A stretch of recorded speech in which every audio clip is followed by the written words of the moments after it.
వందనాలు. దేవుడు తన పరిశుద్ధ వాక్యం మనకి దీవించి ఆశీర్వదించిన గాక. చిన్న ప్రార్థన. నా దేవా యేసయ్య, నీ పరిశుద్ధమైన నామానికి, ఘనమైన నామానికి, మహిమగల నామానికి వందనములు స్తోత్రములు చెల్లించుకుంటున్నాం ప్రభు. నీ సన్నిధిలో ఇప్పటి వరకు నాయనా నీ ఘనమైన నామాన్ని, మహిమగల నామాన్ని ఇదిగోనైనా పాటల ద్వారా స్తుతించాము, సాక్ష్యం ద్వారా అయా స్తుతి ఆరాధన ద్వారా నీ నామాన్ని మహిమపరిచాము నాయన. మరి ఈ సమయంలో నీ మాటలు వినే సమయంలోకి వచ్చాము నా తండ్రి. నీ కృపలో నీ దయలో జ్ఞాపకం చేసుకొని ప్రభా ఈ యొక్క పునరుద్ధానంతో యొక్క ఆలోచన, ఆత్మీయ సత్యాన్ని ప్రభా నీవు నీ దాసులో ఉండి ప్రభా నాలో ఉండి నాయన నువ్వే మాట్లాడి సహాయం దయచేయమని నేను అలుపుని ప్రభా ఆ భాగ్యని ప్రభా నేను మాట్లాడితే అది వ్యర్థము కనుక నువ్వే నాలో ఉండి ప్రభా మాట్లాడమని మా ప్రేరణ యేసుక్రీస్తు నామములో ప్రార్థన అడిగి వేడుకొచ్చున్నాం తండ్రి, ఆమేన్. ప్రియ దేవుని బిడ్డలారా, మనందరికీ తెలుసు మరి శుక్రవారం మన ప్రభు అయిన యేసయ్య నిన్ను నన్ను ప్రేమించి నువ్వు నేను ఏ కష్టాలు, బాధలు, శ్రమలు అనిపించకూడదని, మరణపు వేదన నీకు నాకు ఉండకూడదని మన పాపములు తన మీద వేసుకొని వదకు తేపడిన గొర్రె పిల్లవలే మౌనంగా ఉండి ఆయనలో ఏ పాపం లేనప్పటికీ, ఏ కలంకం లేనప్పటికీ ప్రభు యేసుక్రీస్తుని అన్యాయపు తీర్పు ద్వారా ఆయనకి శిలువ శిక్ష విధించి ఘోరాతి ఘోరంగా ఎంతో భయంకరంగా ఆయన్ని గుద్దుకుంటూ అవమానించుకుంటూ 39 కొరడా దెబ్బలతో కొడుతూ ఆయన్ని ఆ కల్వరి శిలువకి ఆయన్ని కొట్టి ఆయన ప్రాణాలు తీసినట్లుగా మనము ఆ గుడ్ ఫ్రైడే రోజు తెలుసుకున్నాం.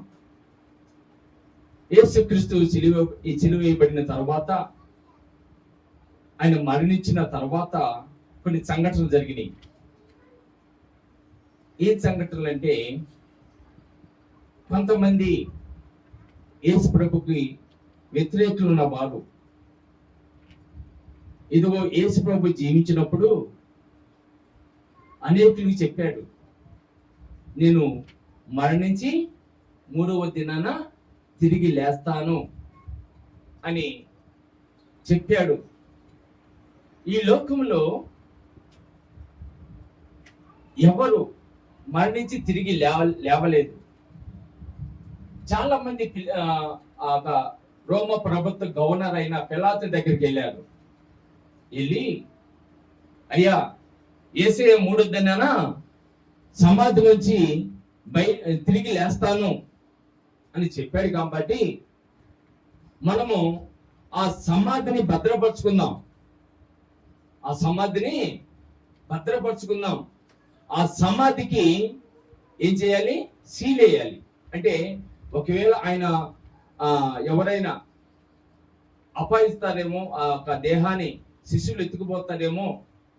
ఎందుకంటే ఈ భూప్రపంచంలో సృష్టి ఆరంభం నుండి, ఎప్పటి నుంచమ్మా? సృష్టి ఆరంభం నుండి ఏ మనుషుడు సమాధి నుంచి బయటికి రాలేదు. ఏ మనుషుడు మరణించిన తర్వాత తిరిగి జీవించలేదు. కనుక ఆ సమాధిని మనం భద్రపరుచుకుందాం. ఒకవేళ ఆ సమాధిలోంచి యేసుక్రీస్తు యొక్క శిష్యులు వచ్చి ఆ దేహాన్ని అపహరించి దొంగిలించి యేసయ్య లేచాడు అని చెప్తారేమో అని వాళ్ళందరూ ఏలా చేస్తారేమో అని ఎంతో వినయంతో పిలాతు దగ్గరికి పోయి ఒక గవర్నమెంట్ అధికారము ముద్ర తీసుకొని ఆ సమాధికి తొలగబడిన రాయికి సీలేశారు. ఇంకా ఆ సమాధిని ఎవరు గవర్నమెంట్ పర్మిషన్ లేదా ఆ సమాధిని తెరవకూడదు.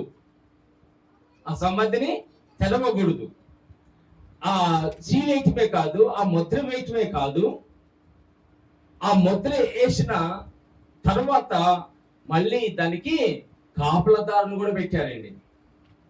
ఏం పెట్టారు? కాపలా దాన్ని కూడా పెట్టారు, కాపలా పెట్టారు, కాపల వాళ్ళు పెట్టారు. అంత భద్రత ఏర్పాటు చేశారు. ఇంకా అందరికీ ఒక టెన్షన్ ఏర్పడింది. అక్కడ ఉన్న ఎవరైతే యేసు ప్రభుని వ్యతిరేకించిన వారు, యేసు ప్రభుని ద్వేషించేవారు ఎవరైతే ఉన్నారో వాళ్ళందరికీ ఒక టెన్షన్, ప్రభు యేసుక్రీస్తు లేస్తాడేమో అని వాళ్ళ భయం ఉంది. కానీ 3.5 సంవత్సరాలు యేసుక్రీస్తుతో ఉన్న శిష్యులు మాత్రం అది మర్చిపోయారు. లేఖనములు నెరవేరినట్లు మనకి పాత నిబంధన అనేకమైన ప్రవక్తలు చెప్పారు. యేసు ప్రభు దేవాది దేవుడు, మహోన్నతమైన దేవుడు ఈ లోకంలో కుమారుడుగా ఈ లోకంలో జన్మించి, ఇదిగో మానవాళి పాప నిమిత్తము ఆయన ఆ పాపాన్ని తన మీద వేసుకొని మరణిస్తారు, తిరిగి 3వ దినాన పునరుత్థానుడవుతాడు, సజీవుడిగా ఆ సమాధి నుంచి బయటకు వస్తారని ఆ అనేకమైన లేఖములు చెప్పినప్పటికీ, తన ఏర్పాటు చేసుకునే శిష్యులకు చెప్పినప్పటికీ వాళ్ళకి గుర్తు లేదు. ఎవరికి గుర్తు లేదు? శిష్యులకు గుర్తు లేదు. ఎవరికి గుర్తుంది? ఎవరు గుర్తుంది? యేసుక్రీస్తుని వ్యతిరేకించిన వారు గుర్తుందండి. ప్రియ దేవుని పెట్టారా, ఈరోజు లోకము మన చూస్తుంది. మనకి గుర్తుండకపోవచ్చేమో, మనకి తెలియక ఉండొచ్చేమో. మనము దేవుని బిడ్డలమని, అసత్యములు జీవించమని, అపరిశుద్ధమైన జీవితం మనలో ఉండదని, ఇదిగో ఎప్పుడైతే యేసుక్రీస్తు రక్తంలో మన పాపమును కడుక్కున్నామో అప్పటి నుంచి మనం పరిశుద్ధులమని, పరిశుద్ధమైన జీవితము మనం జీవించాలని, పరిశుద్ధమైన జీవితం జీవించాలని, ఇదిగో రక్షణ పొందుకునే రోజు మనం ఏ విధంగా అయితే ప్రమాణాలు చేసుకున్నామో ఆ ప్రమాణాలు మనం మర్చిపోయి ఉండొచ్చేమో. కానీ లోకం అయితే గుర్తుంచుకుంటుంది ప్రియ దేవుని బిడ్డలారా. అందుకే మనము చూడండి, ఆరాధన జరుగుతున్న రోజు, సండే రోజు ఆరాధన. ఇది ఏ రోజు? ఇది ఎవరి దినము? దేవుని యొక్క దినము. ఈ దేవుని యొక్క దినంలో మనము ఒకవేళ మన పనులకు వెళ్తే పక్కన వాళ్ళు అంటారు, ఈరోజు ఆదివారం కదమ్మా, అయ్యా ఆదివారం కదా, నువ్వు ఎందుకు పనికి వచ్చావు అంటారా? అంటారు కదమ్మా. అంటే ఏంటి? లోకము గుర్తించుకుంది, మనం మర్చిపోయాం. ఇప్పుడు యేసయ్య తిరిగి లేస్తాడు అన్న సంగతి శిష్యులకి యేసయ్య జీవించిన కాలంలో చెప్పాడు. నేను చనిపోయి 3వ దినాన లేస్తాను, పునరుద్ధానుడు అవుతానని యేసయ్య శిష్యులతో చెప్పినప్పటికీ వాళ్ళు మర్చిపోయారు. మర్చిపోయి ఈ 3 రోజులు దాక్కున్నారు, భయపడుతూ ఎక్కడ ఈ రోమ ప్రభుత్వం వారు మమ్మల్ని పట్టుకుంటే మమ్మల్ని కూడా యేసయ్యని జీవం చేసినట్లుగా, యేసయ్యని ఇదిగో కష్టాలు పాలు చేసినట్టుగా, యేసయ్యకి శ్రమల పాలు చేసినట్టుగా, యేసయ్యని హింసించినట్టుగా మమ్మల్ని కూడా ఎక్కడ హింసిస్తారని వాళ్ళు భయపడిపోయి వణుకుతూ భయపడిపోయి ఒక ఇంట్లో దాక్కున్నారు. అయితే ప్రియ దేవుని బిడ్డలారా, లోకము మర్చిపోలేదండి. ఆ మాటలో లోకము మర్చిపోలేదు.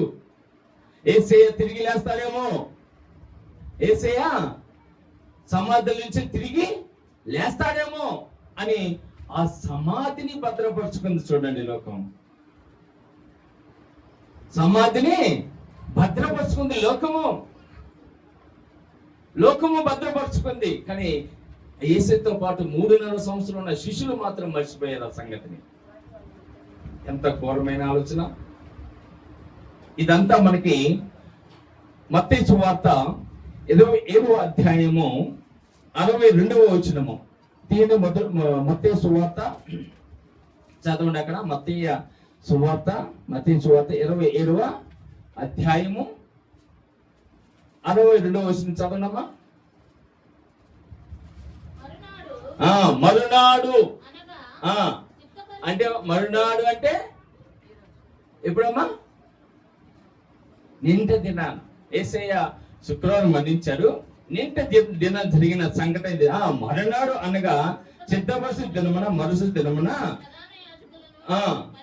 పరిసయ్యులను పిలాతునకు కూడి వచ్చి, అయ్యా ఆ వంచకుడు, అమ్మమ్మ ఆ వంచకుడు అంట యేసయ్యను వంచకుడితో పోల్చుతున్నాడండి.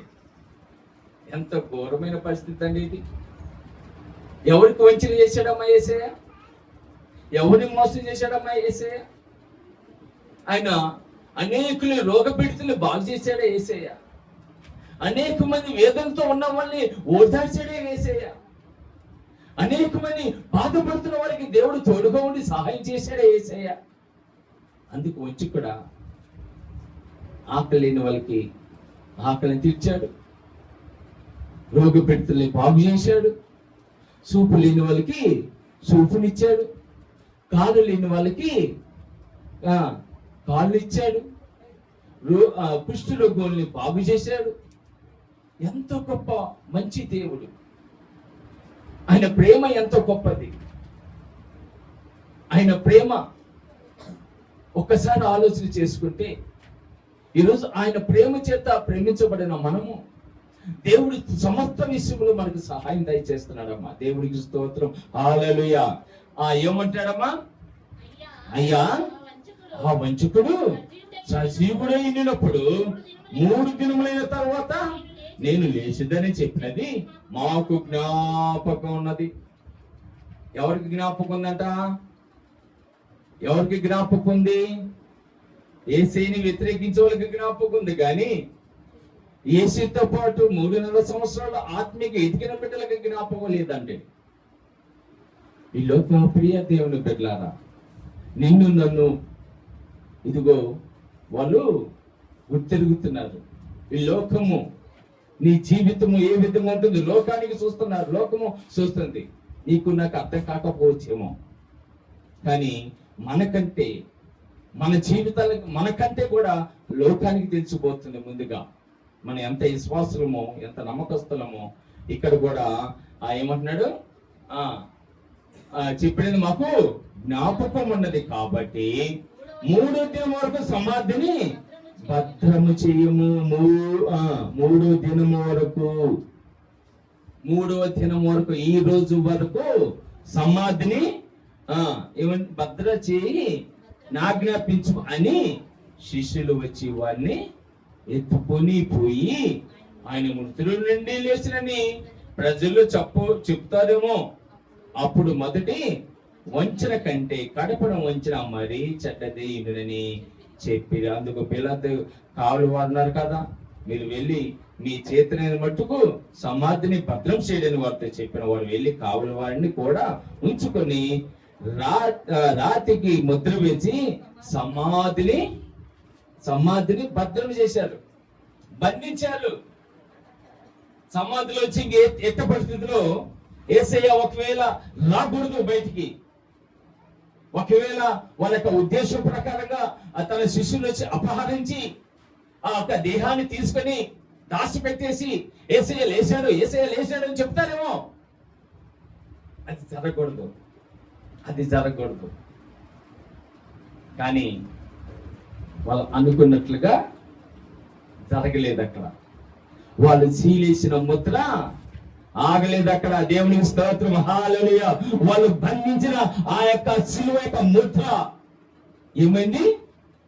తెగిపోయింది. దేవునికి స్తోత్రం. హల్లెలూయా, హల్లెలూయా. ఆయన సమాధిలో లేదు.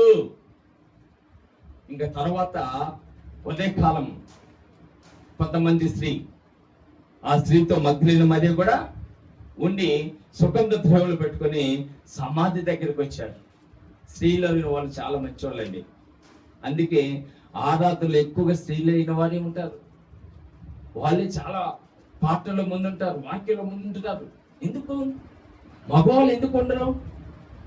ఉండొచ్చు, కానీ చూడండి వాళ్ళకి ఆశ ఉండాలి. ఏదైనా వాళ్ళకి ఎంత ఆశ అంటే ఉదయకాలమే 24వ అధ్యాయం లోక సువార్త 24వ అధ్యాయం మనం చదువుకున్న వాక్యంలోకి రండి ఒకసారి. 5వ వచనం. వారు భయపడి ముఖమున నేల మూపి ఉండగా వారు సజీవుడైన వాడిని మీరెందుకు ముడుపుల్లో వెతుకుతున్నారు. కొంతమంది స్త్రీలు వచ్చారండి. వచ్చి మొదటగా ఆ మగ్దలేన మరియా వచ్చి సమాధిని చూసింది. సమాధిని చూసినప్పుడు మొదటి నుంచి చదువుదాం. ఆదివారము తెల్లవారుచుండగా ఆ స్త్రీలు తాము చిత్తపరిచిన సుగంధ ద్రవ్యం తీసుకొని, ఏం తీసుకోనమ్మా? సుగంధ ద్రవ్యం తీసుకొని దేవుని యొక్క ప్రభు యొక్క ఆ దేహానికి పూజానికి ఆ స్త్రీలు ఎంతో ఆశతో తెల్లారుజామున యేసు సమాధి దగ్గరికి వచ్చారు. ఈ వచనము సువార్తలో 4 భాగాల్లో కూడా లెక్కించబడింది. అయితే ఇక్కడ మన జ్ఞాపకం చేసుకున్నప్పుడు ఆ స్త్రీలని ఉంటుంది. పేర్లు అయితే పెట్టలేదు కానీ కొన్ని చోట్ల మగ్దలేన మరియా అని ఉంటుంది, తల్లైన మరియా అని ఉంటుంది. వాళ్ళ పేర్లు కూడా ఇచ్చారు. మిగతా భాగాలు చదువుకోండి. అది మార్కు సువార్తలో 16:1-3, యోహాను సువార్తలో 21:3, అదేవిధంగా మత్తయి సువార్తలో 28. అయితే ఇక్కడ సమాధి వద్దకు వచ్చి సమాధి ముందర ఉండిన రాయి దొర్లింపబడి ఉండుట చూసి లోపలికి వెళ్ళిరి, కానీ ప్రభు యేసు దేహము వారికి కనపడలేదు. ప్రభు యేసు దేహము వారికి కనపడలేదు. ఇంకో వాళ్ళకి ఆతృత ఎక్కువైపోయింది, భయం ఎక్కువైపోయింది. ఎవరికి? ఆ వచ్చిన స్త్రీలకి భయం. యేసే దేహము ఏమైంది? ఆయన శరీరం ఏమైంది? సమాధి దొర్లింపబడింది, ముద్ర వేసిన సమాధి దొర్లింపబడింది. ఏమైంది అని కంగారు పుట్టేసింది వాళ్ళకి. పుట్టేసి అక్కడ ఎన్నులు గూల్చి 4వ వచనం, ఎన్నులు గూల్చి వారికి ఏమి తోచక ఉండగా ప్రకాశమైన వస్త్రములు ధరించిన 2 మనుషులు వారి యొద్దకు నిలబడిరి. దేవునికి స్తోత్రం, హల్లెలూయా. వారు భయపడి ముఖములను నేల మోపి ఉండగా వాళ్ళ 2 యొక్క మనుషులు దేవుని యొక్క దూతలు కనపడ్డారు. వాళ్ళ ఆ దూతల యొక్క మహిమను చూడలేక వాళ్ళ యొక్క ముఖములు కింద మోపుకున్నారు. మనం బాగా వెళ్తున్నప్పుడు ఏం చేసి చూస్తామా? మన చూపుని కిందకి పెట్టుకుంటాం. అలాగా వాళ్ళ ముఖంలో నేల మోపి ఉండగా సజీవుడైన వాణిని మీదెందుకు మృతుల్లో వెతుకుతున్నారు? దేవునికి స్తోత్రం, హల్లెలూయా. సజీవుడైన దేవుణ్ణి, సజీవుడైన ప్రభు యేసుక్రీస్తుని మీరు ఎందుకు వెతుకుతున్నారు? కొన్ని లేఖన భాగంలో ఆ మగ్దలేన మరియనే యేసయ్యతో మాట్లాడింది. యేసయ్యతో మాట్లాడి యేసయ్య నేను లేచి ఉన్నాను, నేను సజీవుడినై ఉన్నాను అని చెప్తాడు. నన్ను ముట్టుకోవాలని ట్రై చేసింది మగ్దలేన మరియ. ముట్టుకోవద్దు, నేను మహిమ శరీరంతో ఉన్నాను. మిగతా లేఖనం ఇవన్నీ మనకు తెలుసు. ఇవన్నీ తర్వాత యేసుక్రీస్తు మళ్ళీ తన శిష్యులకి వాళ్ళందరూ రూమ్లో ఉన్నప్పుడు యేసయ్య పోయి వాళ్ళు రూమ్లో ఉన్నప్పుడు కనపడ్డప్పుడు ఆ శిష్యులు ఏమనుకున్నారంటే దెయ్యం అనుకున్నారు, భూతం అనుకున్నారు వాళ్ళు. చూడండి, యేసయ్య వాళ్ళతో 3.5 సంవత్సరం నేను మరణించి తిరిగి లేస్తాను, నేను సమాధి నుంచి సజీవుడిగా మృతించేయుడిగా ఇదిగో మీ మధ్యలోకి వస్తాను అని చెప్పిన ఆ మాటను మర్చిపోయి వాళ్ళ భయముతో ఉండి యేసయ్య ప్రత్యక్షమాంగులనే వాళ్ళు యేసయ్యని భూతం అని భయపడిపోయారు.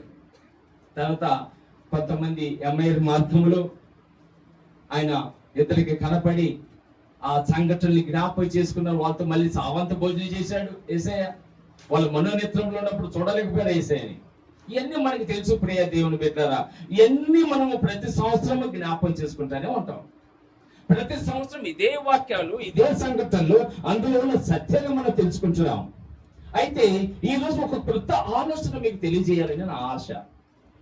ఎందుకంటే యేసయ్య మరణించాడు, సమాధిలో పెట్టబడ్డాడు. 3 దినాన ఆయన తిరిగి లేచి అదిగో కొంతమంది స్త్రీలకి తన శిష్యులకి కనిపించారు. తర్వాత ఎంఐఎం మార్గంలో కొంతమందికి కనిపించాడు యేసయ్య. ఇవన్నీ మనకు తెలుసు.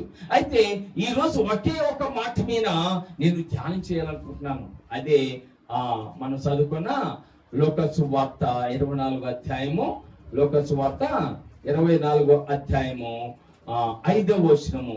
అక్కడ ఏముంది ప్రియ దేవుని బిడ్డలారా? సజీవుడైన వాణిని, ఇది అంటర్లైన్ చేసుకోండి. సజీవుడైన వాణిని మీరు ఎందుకు మృతిలో వెతుకుతున్నారు? మృత్యుం చేయుడైన యేసయ్యని ఇక్కడ సమాధిలో వెతుకుతున్నారండి. ఆయన చెప్పినట్లుగా, ఆయన తెలియజేసినట్లుగా ఆయన సమాధి నుంచి బయటకు వచ్చేసాడు. ఉదయ కాలంలోనే పెద్దల కాడ ఆ స్త్రీ ఎలక ముందే యేసయ్య సమాధిలో లేడు, సజీవుల్లో ఉన్నాడు. ఇప్పుడు అక్కడ వాళ్ళు సిద్ధపరిచిన ముద్ర ఏమైంది? ఆ రాయి అంట దాదాపు 50 మంది జరిపితే కానీ పక్కకు జరగదంట. 50 మంది జరిపితేనే పక్కకు జరగదు. అలాంటి రాయి పక్కకు జరిపబడింది, పక్క జరిపి ఉంది. అందులో సమాధిలో ఆయన బట్టల, నార బట్టలు మాత్రమే ఉన్నాయి. దేవుని యొక్క దూతలు అక్కడ తలకడగా ఒకరు, కాళ్ళ దగ్గర ఒకరు సమాధిలో కూర్చున్నారు. ఆయన ఎక్కడైతే ఆ భూతాత్మ చేశారు అక్కడ దేవుని యొక్క దూతలు ఉన్నాయి, కానీ యేసయ్య మాత్రం లేదు. దేవునికి స్తోత్రం, హల్లెలూయా. సజీవుడై ఆయన తిరిగి లేచారు. సమాధి అడ్డు రాలేదు. సమాధి గెలిచెను, సమాధి గెలిచెను జయ యేసు, సమాధి ఊడెను జయ యేసు, సమాధి గెలిచెను జయ యేసు, సమాధి ఊడెను జయ యేసు, సమరము గెలిచెన జయ యేసు, అమరామూర్తి విజయ యేసు, సమాధి గెలిచిన జయ యేసు, సమాధి ఊడెను జయ యేసు, సమరము గెలిచిన జయ యేసు, అమరామూర్తి విజయ యేసు, జయ జయ యేసు, జయ యేసు, జయ జయ క్రీస్తు, జయ క్రీస్తు. సమాధిని గెలిచిన జయ యేసు, హల్లెలూయా. సమాధిని గెలిచాడండి, మృతిని గెలిచాడే ప్రియ దేవుని బిడ్డలారా. ఈ రోజు మనం జ్ఞాపకం చేసుకోండి. ఇదిగో మృత్యుం చేయడని మనం చాలా మంది సంబోధిస్తూ ఉంటాం, చూపుతా ఉంటాం. ఈయన ఇదిగో మరణాన్ని గెలిచిన వాడని. ఈ భూ ప్రపంచంలో ఇప్పటి వరకు ఎవరు మరణాన్ని గెలవలేదు, కానీ మనం యేసయ్య మాత్రమే మరణాన్ని గెలిచిన దేవుడు. దేవుని స్తోత్రం, హల్లెలూయా, హల్లెలూయా. యేసయ్య లాజరుని, తన స్నేహితుడైన లాజరు చనిపోయిన 4 రోజుల తర్వాత లాజరుని సమాధి నుంచి లేపాడు. కానీ తర్వాత లాజరు మళ్ళీ చనిపోయాడు. లోక సువార్తల 7వ అధ్యాయంలో మనం జ్ఞాపకం చేసుకున్నప్పుడు అక్కడ విధవైన యొక్క కుమారుడు, ఆ నాయనేని గ్రామంలో ఒక కుమారుడు, చిన్న పిల్లవాడు చనిపోతే ఆయన పాడి నుంచి లేపాడు యేసయ్య. కానీ తర్వాత మళ్ళీ చనిపోయాడు. అలాగా చనిపోయిన వారిని యేసయ్య బ్రతికించినప్పటికీ వాళ్ళు మళ్ళీ చనిపోయారు, కానీ యేసయ్య మాత్రము నిత్య జీవుడు. హల్లెలూయా. యేసయ్య మాత్రము నిత్య జీవుడు, మరణము గెలిచిన దేవుడు. మరణము ప్రియ దేవుడు బిడ్డలారా, ఎంతో గొప్ప ఆలోచన. ఈరోజు యేసుక్రీస్తు ఆయన మరణం నుంచి సమాధి నుంచి గెలవడం ద్వారా నీకు నాకు ఏం తెలియజేశాడో తెలుసా?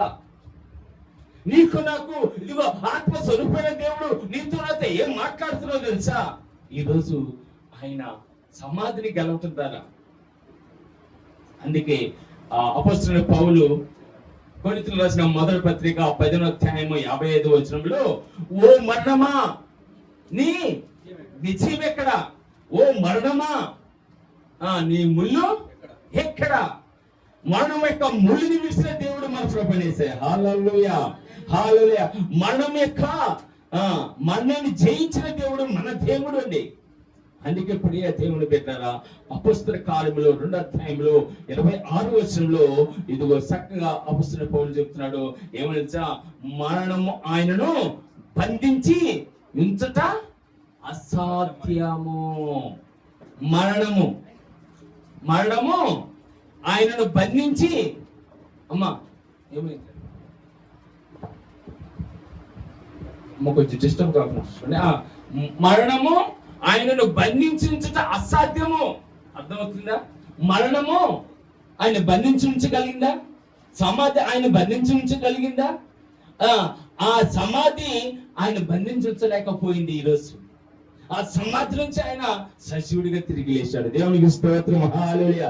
సమాధిని గెలిచిన దేవుడు అండి మన దేవుడు, మన ప్రభువైన యేసయ్య. ఆయన మౌనతమైన ప్రభులో ఆ దేవుణ్ణి మనము ఏర్పాటు కలిగి ఉన్నాము. ఎందుకో తెలుసా? ఈ రోజు దేవుని బిడ్డలుగా మనము ఎందుకు దేవుని అంగీకరించామో తెలుసా? దేవుని యొక్క మౌనతమైన కృపలో నువ్వు నేను కూడా మరణాన్ని జయించే వారిగా ఉండాలి. హల్లెలూయా. నువ్వు నేను కూడా మరణాన్ని జయించాలి. మరణము ముద్ర యేసుకు అధికారం ఇచ్చాడు.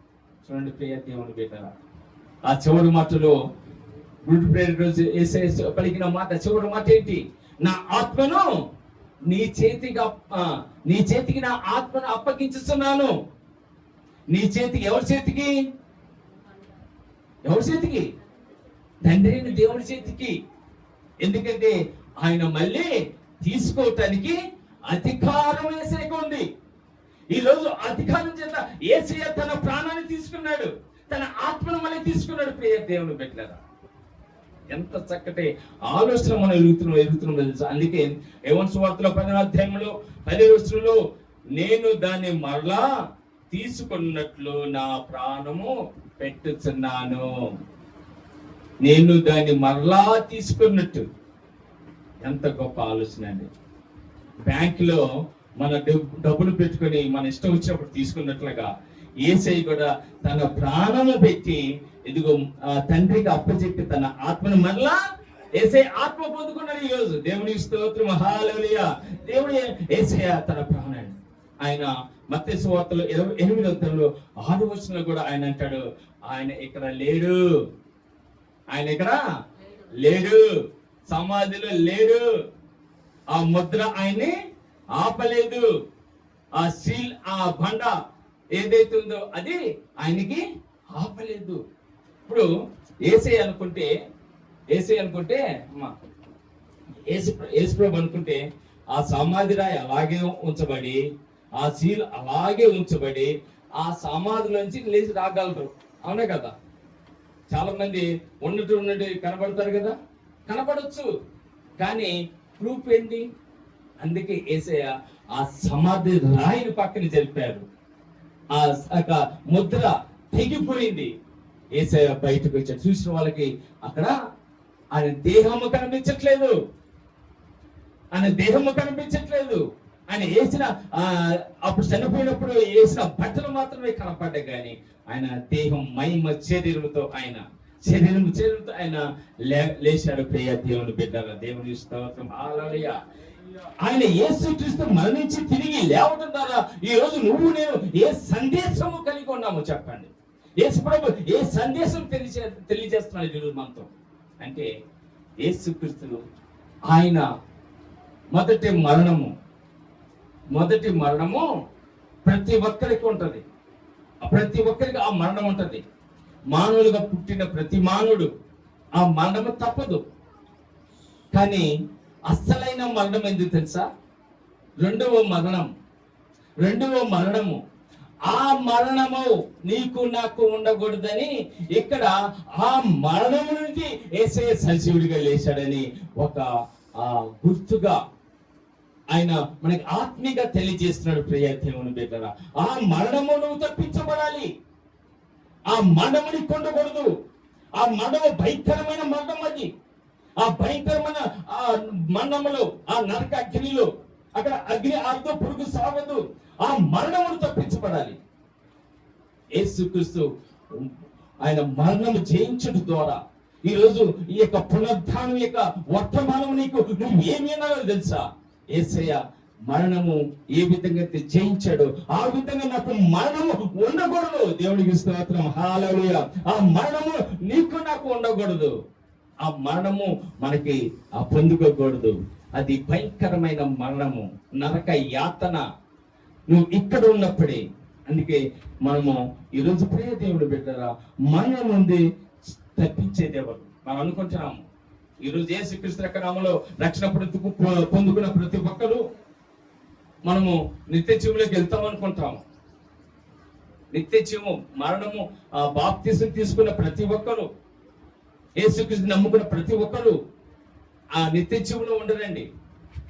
ఎవరెవరు ఉంటారో తెలుసా? ఈరోజు ఎవరెవరు నిత్య జీవంలో ఉంటారు? దేవుని యొక్క ఈ లోకం మరణము నుండి మనం మరణించినప్పటికీ ఆ మరణము జయించి ఇదిగో నిత్య జీవులోకి వెళ్ళాలంటే మనం ఏ విధంగా ఉండాలో దేవుని యొక్క వాక్యంలోకి వెళ్తా. యోబు గ్రంథము 5వ అధ్యాయము 20వ వచనం. అక్కడ యోబు స్నేహితుడు ఎల్ఫాసు చక్కగా మాట్లాడుతున్నాడు. ఏమని మాట్లాడుతున్నాడంటే, మరణము నుండి ఆయన నిన్ను తప్పించును, దేవుని సంకల్పానికి లోబడి ఉన్నవాడు యోబు. ప్రియ దేవుని బిడ్డ, చదవండి ఒకసారి 20వ అధ్యాయం తీసారా త్వరగా. 5వ అధ్యాయము 20వ వచనం, సారీ 20వ వచనం. మరణము నుండి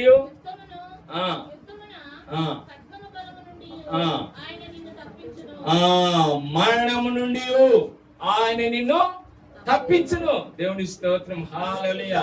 యోబు స్నేహితులు చెప్తున్నాడండి. ఎందుకు చెప్తున్నాడంటే, యోబు ఎంతో భక్తి, నీతిపరుడు, యథార్థవంతుడు.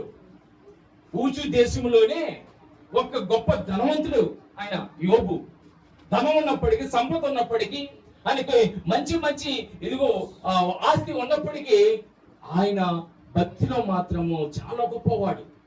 ధనములో ఎంత గొప్పవాడో భక్తిలో కూడా అంత గొప్పవాడు. డబ్బుంటే మనుషులు ఎవరిని లెక్క చేయరండి. అసలు దేవునే లెక్క చేయరు, ఇంకా డబ్బే శాశ్వతం అనుకుంటారు. కానీ యోబు అలా కాదు. డబ్బుతో పాటు ఆ సమయానికి ఉన్న పల్లంగా డబ్బు అంతా పోయింది, ఆస్తి ఎంత పోయింది. తన 7 కుమారులు చనిపోయారు, 3 కుమార్తెలు చనిపోయారు. ఇదిగో ఆయనకి సర్వం పోయింది. ఆయనకి ఒళ్ళంతా రాత్రికి రాత్రి జీరో అయిపోయాడు. ఒళ్ళంతా కురిపొచ్చింది, గీరుకుంటున్నాడు, బాధపడుతున్నాడు. వాళ్ళు ఓదార్చడానికి తన శిష్యులు, తన స్నేహితులు వచ్చారు. యోబు స్నేహితులు వచ్చేసి అందులో ఒక్కడు మాట్లాడుతున్నాడు. ఏమనంటే, మరణము నుండి ఆయన నిన్ను తప్పించును. దేవునికి స్తోత్రం, హల్లెలూయా. నీ భక్తిని చూసి ఆయన కృంగిపోలేదు. కష్టం వచ్చినప్పుడు యోబు కృంగిపోలేదండి. నాకెందుకు చేస్తున్నావు అయ్యా, నాకెందుకయ్యే బాధ, నాకెందుకయ్యే కష్టము, నాకెందుకయ్యే శోధన అని ఆయన కృంగిపోలేదంట. ప్రభువా, నువ్వు దేవుడువా, ఉన్నావా, నువ్వు అసలు ఉన్నావా? చాలా మంది అంటారు కదా. మన ఒక పాట కూడా పాతకాలంలో ఒక పాట ఉంది, ఉన్నావా నువ్వు అసలు ఉన్నావా అని. ఎవరి గురించి అంటే దేవుడి గురించి ఒక ఆయన ఆ పాట రాశాడు. అసలు నువ్వు ఉన్నావా? ఉంటే నాకు ఎందుకు ఈ కష్టము, ఉంటే నాకు ఎందుకు ఈ బాధ, ఎందుకు నాకు ఈ శోధన, నాకెందుకు ఈ యొక్క కుటుంబం నన్ను ఇంతగా ఇదిగో నేను కృంగిపోతున్నాను అని. నువ్వు ఉన్నావా అసలుకి, నువ్వు అసలుకి ఉన్నావా? దేవుని ప్రశ్నించే స్థితిలోకి వచ్చారు మానవులు. కానీ ఇక్కడ ఆ యోబు అలా అంటలేదు. ఆయనకి ఉన్నత మొత్తం పోయింది. ఏం పోయిందమ్మా? ఉన్నత మొత్తం పోయింది, సంపాదన అంతా పోయింది, అంతా అగ్ని కాలిపోయింది. తన 7 కుమారులు చనిపోయారు, 3 కుమార్తెలు చనిపోయారు. చనిపోతే ఏమనుకుంటాము? దేవుడు మనం నమ్ముకున్న దేవుడు మంచిడు కాదు, ఇంకొక దేవుడు కాకపోయినా, ఇంకొక దేవుడు కాకపోయినా అసలైన దేవుడు యేసయ్యని విడిచిపెట్టి నువ్వు వెళ్తే ఇంకా ఎవరి దగ్గర ఎవరు నిన్ను బాధ చేయలేరు, ఎవరు నిన్ను స్వస్థపరచలేరు, ఎవరు నిన్ను ఇదిగో సహాయం చేయలేరు. యేసయ్య మాత్రమే సహాయం చేసేవాడు. దేవునికి స్తోత్రం, హల్లెలూయా. అందుకే ఆయన అంటాడు, ఇదిగో మరణము నుండి ఆయన నిన్ను తప్పించును. యోబుకున్న సంకల్పం నీకు ఉండాలి ప్రియ దేవుని బిడ్డలారా. యోబుకున్న సమర్పణ నీకు ఉండాలి. అప్పుడే నువ్వు నేను కూడా మరణము తప్పించబడతాము, నరకము తప్పించబడతాము. మనం అనుకుంటున్నాము వచ్చి వెళ్ళిపోతే సరిపోయింది అనుకుంటున్నాము.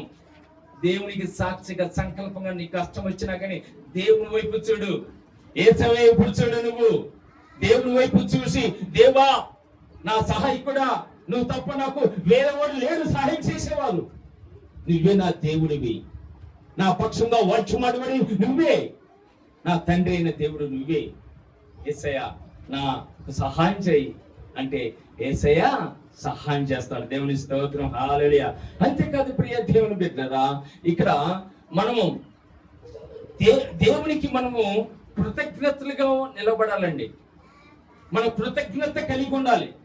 ఈ రోజుల్లో చిన్న వస్తువు తీసుకొని నువ్వు పక్కన వాళ్ళకి ఇచ్చినప్పుడు, ఆ వస్తువు తిరిగి నీకు ఇచ్చినప్పుడు నువ్వు కృతజ్ఞత థ్యాంక్స్ థ్యాంక్స్ థ్యాంక్స్ అని చెప్తావే.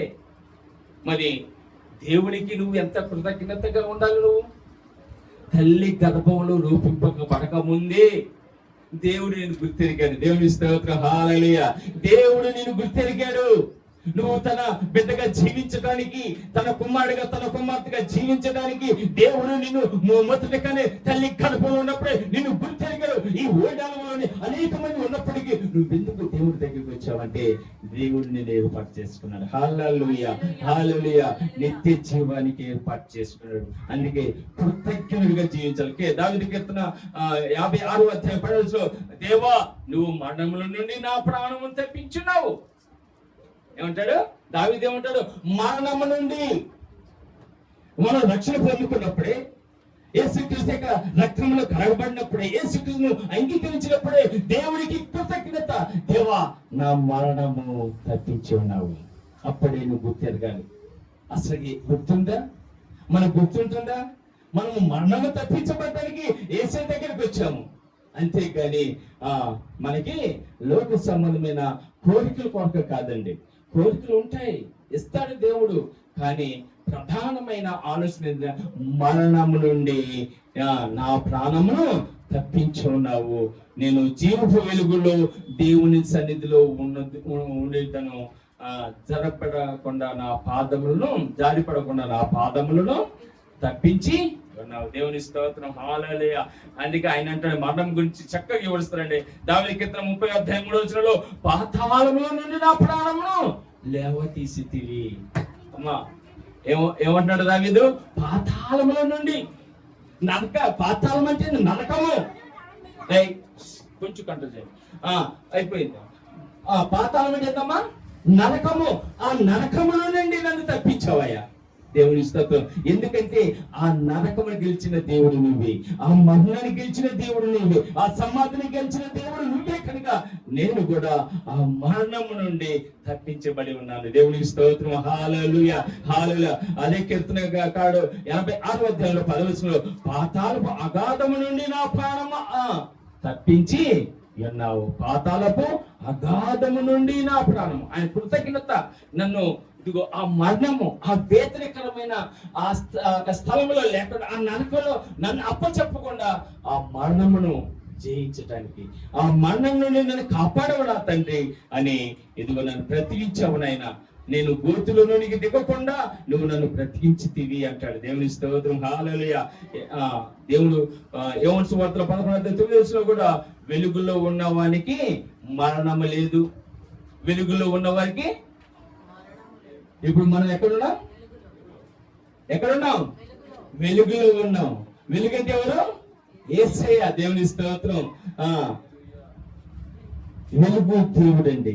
వెలుగులో ఉన్న వారికి మరణము లేదు. మనకి మరణం లేదు. నీకు నాకు మనందరికీ మరణం లేదు. ఎందుకంటే మరణము జయించిన యేసయ్య బిడ్డలని. దేవుని స్తోత్రం. ఈ పునరుద్ధానం దిన రోజు ఆ పునరుద్ధానం శక్తి ఇదిగో ఇక్కడ ప్రతి ఒక్కరు కలిగించి దేవుడు ఆ మరణము తప్పించబడండి. ఈ రోజు సంతోషంతో హల్లెలూయా చేద్దాం. హల్లెలూయా, హల్లెలూయా. అందుకే ఏమని చూడదు 5వ అధ్యాయం 24వ వచనంలో నా మాట విని, అందులోనే ఇంకో మాట ఉంటుంది. ఏంటిది? వారు జీవమును తెగులకు అప్పచెప్పి చీకట్లో ఉన్న వారికి మరణం అంటారు. చూడండి, వెలుగులో ఉన్న వారికి మరణం లేదు, చీకట్లో ఉన్న వారికి మరణం. చీకట్లో ఉన్న దేంట్లో యోహాను సువార్త 11వ అధ్యాయం 9వ వచనంలో చీకట్లో ఉన్న వారికి మరణం అండి. చీకటి, అంధకారం. చీకటి అంటే మంచి అనేది తెలీదు, మంచి అనేది ఆత్మీయ జీవితం అనేది తెలియని వారికి, దేవుడు అంటే తెలియని వారికి, వాళ్ళు చీకటిలో ఉన్నట్లు వాళ్ళకి మరణం. చీకటిలో ఉన్నట్టు మరణం అండి. మనకి మరణము కాదు, ఎందుకంటే మన దేవుడు మరణం చేయించిన ముత్తించేయుడు కనుక. దేవుని స్తోత్రం. హల్లెలూయా, హల్లెలూయా. దేవుని యొక్క సన్నిధిలో దేవుడు పెట్టారు. యోహాను సువార్త 5వ అధ్యాయము 24వ వచనంలో, నా మాట విని నన్ను పంపిన వాని యందు విశ్వాసం ఉంచువాడు నిత్య జీవము. ఎవరి మాట అంట? నా మాట విని. ఎవరి మాట వినాలి మనం? యేసయ్య మాట విని. యేసయ్యని పంపించిన వారికి నా మాట విని పంపిన వాని యందు, అంటే యేసయ్య పంపిన వాని తండ్రి అయిన దేవుని యందు విశ్వాసం ఉంచువాడు నిత్య జీవం కలుగుతాడు. ప్రియ దేవుని బిడ్డలారా, యేసయ్య మాట ఎంచనమా ఈరోజు? ఇంటే నీకు నిత్య జీవం. యేసయ్య ఏ విధంగా అయితే ఆ మరణం గెలిచి నిత్య జీవంలోకి వెళ్ళాడు, అదే చూపించడానికి యేసయ్య ఈ లోకానికి వచ్చాడండి. అది అక్కడ ఈ రోజులో అందరూ చాలా మంది ఏం చెప్తున్నారంటే, ఆన్లైన్ ప్రార్థన చేస్తున్నారు కదండి అమ్మ, ఆన్లైన్ ప్రార్థన చేస్తున్నారు కదా. చాలా మంది ఏం చేస్తున్నారంటే ఆన్లైన్ ప్రార్థన అంట. పాప యేసయ్యకి తెలియదేమో ఆన్లైన్ ప్రార్థనలు. అవునా? ఆన్లైన్లో ప్రార్థన తెలియదేమో. యేసయ్య ఎందుకు రావాలి ఈ లోకానికి? ఆయన కూడా ఆన్లైన్లో ఉండి ఆన్లైన్ అన్ని చూపించవచ్చు కదా. ఆయన ఎంతో శ్రమపడి ఆయన ఉన్నతమైన సింహాసనం వదిలిపెట్టేసి, ఉన్నతమైన ధవళ వర్ణ సింహాసనం వదిలిపెట్టేసి తండ్రి యొక్క కుడిపాసం కూర్చోవలసిన యేసు ప్రభు ఆ మంచి యొక్క ఆ స్థలాన్ని వదిలిపెట్టేసి, ఆ ప్రాంతాన్ని వదిలిపెట్టేసి పాపం ఆయన ఇదిగో ఈ దౌర్భాగ్యమైన ఈ లోకములో ఆయన జీవించాల్సిన అవసరం ఏంటి? ఆయన రాకుండానే మనకి రక్షణ కార్యం జరిగించు. ఆన్లైన్ చేయొచ్చు కదా. ఈ రోజులో ఇది సత్యం తెలియట్లేదు చాలా మందికి. ఆన్లైన్ ఎంతవరకు మనం చేయాలి? మన కరోనా టైంలో కూడుకోవటానికి ఇల్లు పడలేదు, ఆ రోజు చేశారు, సబాబుగా ఉంది. ఇప్పుడు మనం కూడుకుంటానికి సమయం ఇచ్చారు కదా దేవుడు. మళ్ళీ కూడుకుంటానికి సమయం ఇచ్చినప్పుడు దేవుడి దగ్గర రావాలి. అంతేకాని నేను టీవీలో వాక్యం వింటాను, ఆదివారం వచ్చిందంటే నాకు పెద్ద టీవీ ఉందండి, పెద్ద టీవీలో ఉండి ఆ వాక్యం వింటాను, నాకు సరిపోయింది. ఆయన ప్రార్థన చేస్తాడు, నాకు సరిపోయింది. ఏం సరిపోయింది? నువ్వు ఒక టీవీ పెడతావు, ఏం చేస్తావు? వంట చేసుకుంటావు, కాసేపు టీవీ పెడతావు, వాక్యం వినవు, ఆ టీవీ మోగుతూనే ఉంటుంది. ఆ ప్రార్థన అయిపోయాక నువ్వు ఎన్నిసార్లు కూర్చొని కాలు మీద కాలు వేసుకొని నీ ఇష్టమైన బుక్తా ఉంటావు, ఇంకా తింటా ఉంటారు చాలా మంది. అసలు భయభక్తి ఉండేది ఉందా? దేవుని వాక్యం వినేటప్పుడు. కానీ అది ఆన్లైన్ ప్రార్థన అనేది అది మనకి తప్పని పరిస్థితుల్లో అది మనం. కానీ యేసయ్య ఆయన స్వయంగా వచ్చి ఆయన మన కొరకు ప్రాణం పెట్టాడు. దేవునికి స్తోత్రం. హల్లెలూయా. అందుకే నా మాట విని నన్ను పంపిన వాని యందు విశ్వాసం ఉంచువాడు నిత్య జీవము. తండ్రి అయిన దేవుడి మీద విశ్వాసం ఉంచువాడు. విశ్వాసం ఉండాలి మనకి. విశ్వాసం లేకుండా మనము ఏది చేయలేము. కనుక తిరుగులకు దాకా మరణం నుండి జీవంలోనికి దాటి ఉన్నామని మీతోని చెప్పుచున్నాను అంటాడు. కనుక దేవుడు మనుషులకు ఇచ్చిన గొప్ప వాగ్దానము, నీకు నాకు ఇచ్చిన గొప్ప వాగ్దానం ఏం తెలుసా? నేను నిత్య జీవంలో నడిపిస్తాను. అందుకే నేను సమాధిని గెలిచాను. దేవుని స్తోత్రం. హల్లెలూయా. మరణం నుండి గెలిచిన దేవుని నేనే. ఇంకా ఈ భూప్రపంచంలో ఇప్పటి వరకు మరణాన్ని గెలిచిన వ్యక్తి ఎవరైనా ఉన్నారా? ఈ భూప్రపంచంలో అనేకమైన పెద్ద పెద్ద సమాధులు ఉన్నాయండి. అనేక మంది పెద్ద పెద్ద సమాధులు ఏర్పాటు చేసుకున్నారు. పాపం యేసయ్య సమాధి ఏర్పాటు చేసుకోలేదు, కానీ పాపం రహస్య శిష్యుడు అంట అరిమత్తయ్య యోసేపు. యోసేపు ఆయన సొంతగా ఆయన కొరకు ఏర్పాటు చేసుకున్న సమాధి యేసయ్యకి ఇచ్చేసాడు. ఆయన సమాధి కూడా పెట్టుకోలేదు బాబు ఆయన. అందుకే ఆకాశ పక్షులకు గోరు కొడుతుందా? ఆపేదా? చెప్పండి రా. ఆకాశ పక్షులకి ఏమున్నాయమ్మా? గూళ్ళుని, ఇంకా నక్కలకు, గొర్రెలను, మనుషు కుమారుడికి తల దాచుకోవటానికి ఏం లేదని ఏం ఉంచుకోలేదు. సమస్తం నీ కొరకే సమర్పించుకున్నారు. దేవునికి స్తోత్రం. హల్లెలూయా. అందుకే శాశ్వత జీవం గురించి, శాశ్వతమైన జీవము అనేది ఇదిగో యేసయ్యలో ఉన్నది మనం జ్ఞాపకం చేసుకుని దేవుని ముగిస్తాను. అయిపోయింది. మనుషులు పాపంలో నశించిపోతున్నారు. ఈరోజు ప్రతి మానవుడికి ఏ విధంగా నిత్య జీవం పొందుకోవాలో తెలియదు. ఏ విధమైన నిత్య జీవం పొందుకోవాలో తెలియదండి. ఒక దేవుని యొక్క విశ్వాస బిడ్డలుగా మనము ఒక క్రమ పద్ధతిలో ఎదగాలని యేసయ్య తాను ఈ లోకానికి వచ్చి విశ్వాస జీవితము తండ్రి దేవుడి మీద ఏ విధంగా విశ్వాసం పెట్టి తండ్రి దేవుడి యొక్క మాటల చిత్త ప్రకారంగా జీవించి తండ్రి యొక్క చిత్త ప్రకారంగా తాను ప్రాణం పెట్టి ఇదిగో మరణాన్ని గెలిచాడు. ఈ రోజు దేవుని స్తోత్రం, హల్లెలూయా.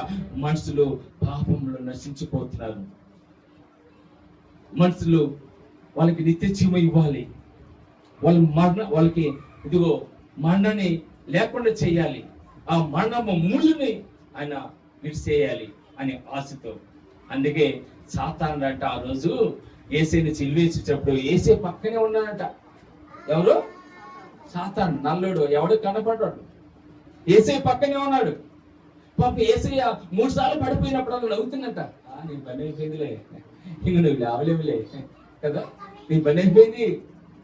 39 పడడు దాపులో నీ మోసం మూతులు ఎగిరి పడుతుంటే ఆయన పల్లెకిలుతున్నట్ట, నాలుగు ఎగలి బయట నవ్వుతున్నట్ట సాతానుడు. ఇంకా నువ్వు సిలువ మొయ్యలేవు, సిలువ ఆ యొక్క యాగం మధ్యలోనే ఆపేస్తావు. ఆ యాగం ఆపేస్తే ఇదిగో మనుషులకి ఏం పాప విమోచన ఉండదు. నువ్వు అనుకున్నట్టుగా నీ మనుషులను రక్షించుకోలేవు, కాపాడుకోలేవు. అందుకే ఆయన నవ్వుతున్నాడు. కానీ దానికి 2 శక్తి పొందుకున్నాడు యేసయ్య. అందుకని ఆయన నన్ను జ్ఞాపకం చేసుకుని నా బిడ్డని కాపాడుకోవాలి, నా బిడ్డలకి నిత్య జీవం ఇవ్వాలి, వాళ్ళకి పాపం లేకుండా ఇదిగో పాపం చేత నశించిపోతున్నారు, అపరాధం భావంతో ఉన్న వాళ్ళని రక్షించుకోవాలి ఆశతో ఆయన దాని శక్తిని కూడగొట్టుకొని ఆయన ఇవి లేచి నడుస్తున్నాడు. ఆ ముళ్ళ కిరీటంతో ఆ మొద్దు తగులెప్పుడల్లా ఆ లోపల ఆ మైండ్కి తగిలి బ్రెయిన్కి తగ్గ ఎంత ఇబ్బంది పడ్డాడు కదా. ఆయన నీకు నాకు శాశ్వత జీవం ఇవ్వటానికి ఆయన ఇదిగోన్నాడు. అందుకే ప్రియ దేవుని బిడ్డలారా, దేవుడు నిన్ను నన్ను నిత్య జీవులకి శాశ్వతమైన జీవం అంటే మరణం లేకుండా చేయటం. అందుకే ఆయన నేను మరణాన్ని లేచాను, నా వారసుల్ని మరణం లేకుండా చేస్తాను. దేవుని నా వారసులకి మరణం లేకుండా చేస్తాను, పవిత్రమైన జీవితం ఉంటే చాలు. దీనికి మనం ఏం చేయాలంటే ఒకే ఒక ఆలోచన, పవిత్రమైన జీవితం జీవించాలి. యేసయ్య ఏ విధంగా అయితే పరిశుద్ధుడుగా నీతిమంతుడుగా ఆయన పవిత్రుడిగా జీవించాడు, అలాంటి పవిత్రమైన జీవితం జీవించండి. అబద్ధాలు కూడిన ఆ జీవితం మనకు మోసకరమైన జీవితం ఉండకూడదు. ఈ లోక సంబంధమైన ఏ జీవితమైనా తీసి పక్కన పెట్టేసింది యేసయ్య కొరకు ఇదిగో మీరు అన్ని వదిలేస్తే మీకు పవిత్రమైన జీవితం ఇస్తాడు, నిత్య జీవం అనుగ్రహిస్తాడు. దేవుని స్తోత్రం. ఆత్మ సంబంధమైన జీవితం అంటే నీకు మరణము లేకుండా ఉండటం. అందుకే ఆత్మ సంబంధమైన జీవితం జీవించండి. లోక సంబంధమైన అయ్యే వస్తాయి మనకి. దేవుడు మనకి అయ్యే సిద్ధపరుస్తాడు. మీ పిల్లలకి మీరు సిద్ధపరచట్లేదా? చదువులు మీరు పిల్లలకి కావాల్సిన సిద్ధపరుస్తున్నారు కదా, పిల్లలకు కావాల్సిన సమస్తం సమకూర్చిస్తున్నారు కదా. మరి అంతకంటే గొప్ప దేవుడు మన ప్రభు. తల్లిదండ్రుల కంటే గొప్పవాడు మనకి ఇవ్వడా? కనుక మనము దేవుని సహవాసంలో ఉంటే నిత్య జీవం. సహవాసంలో ఉండండి, సంఘములో ఉండండి, దేవుని యొక్క ఏర్పాటులో ఉండండి, ఆయన శరీరంలో ఉండండి, ఆయన్ని ఆరాధించి బిడ్డలుగా ఉండండి, స్తుతించి బిడ్డలుగా ఉండండి. దేవుడు మిమ్మల్ని ఎంతగానో దీవిస్తాడు. దేవుని స్తోత్రం, హల్లెలూయా.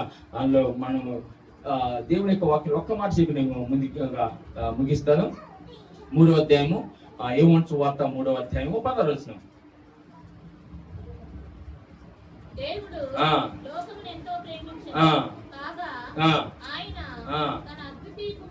తన అద్వితీయ కుమారునిగా పుట్టిన వాని యందు, అమ్మా ఈ మాట శ్రద్ధండి, అద్వితీయ కుమారునిగా పుట్టిన వాని యందు ఎవడన్నట? యేసుక్రీస్తు యందు విశ్వాసముంచు ప్రతివాడును నశింపుగా నిత్య జీవం పొందినట్లు ఆయన అనుగ్రహించి మనకి ఆయన అనుగ్రహించాడు. చూడండి, ఏది విశ్వాసముంచు ప్రతివాడికి, ప్రతి ఒక్కరికి విశ్వాసం వారికండి నాకు నిత్య జీవిస్తాడు. మరణం గెలిచిన యేసయ్య, ఆ సమాధిని గెలిచిన యేసయ్య, ఇదిగో ఆ సమాధి నుంచి నన్ను ఇదిగో అక్కడ జ్ఞాపకం చేసుకొని నిత్య జీవానికి నడిపించడానికి యేసయ్య మరణం జయించాడు. నిత్య జీవులు ఆయన ఉన్నాడు. ఆయన నందు విశ్వాసం ఉంచండి ఫస్ట్, అప్పుడు మనం అక్కడ మనకి సంతోషం అండి. అందుకే మనం ఆ సంతోషం పొందుకోవటానికే ఇక్కడ మనం సిద్ధపడాలి.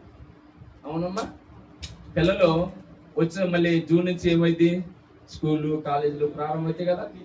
ఇప్పుడు ఆ ఫస్ట్ జూన్ నుంచి మళ్ళీ ఫిబ్రవరి మార్చి వరకు, అంటే అకాడమీ ఇయర్ వరకు వాళ్ళు చదువుతూనే ఉంటారు కదా.